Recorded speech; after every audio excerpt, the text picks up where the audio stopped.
coverage you can count on. This is WSAV News 3 Tonight. Good evening, I'm Jim Carswell. And I'm Susan Rodman. Thanks for joining us tonight.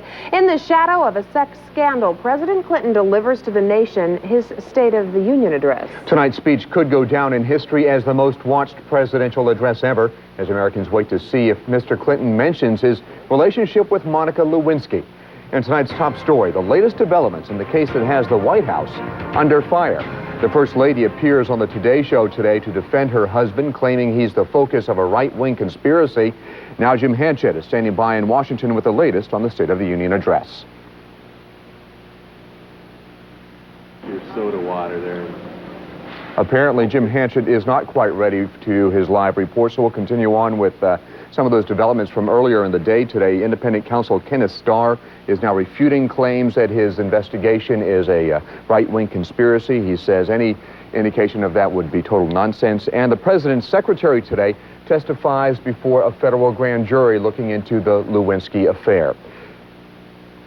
We're still waiting for that report from Jim Hanchett. While we're waiting, we'll move on to other stories.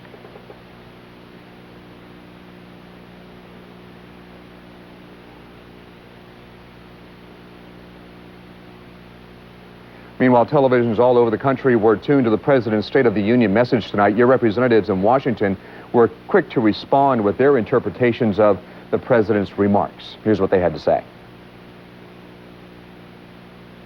We do apologize. We're obviously having some problems. I do believe Jim Hanchett is ready in Washington now with that live report. Going.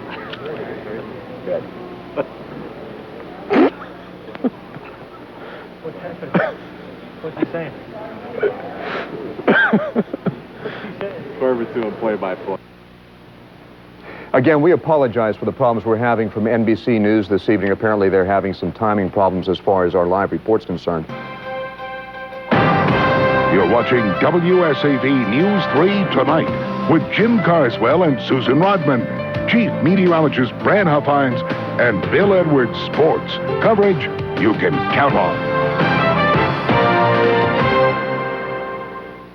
A study shows Georgia may be losing ground when it comes to measuring up to its... Can you read that? I can't read that. And as my final newscast draws to a close... ...dropout rate has increased. More kids are using marijuana.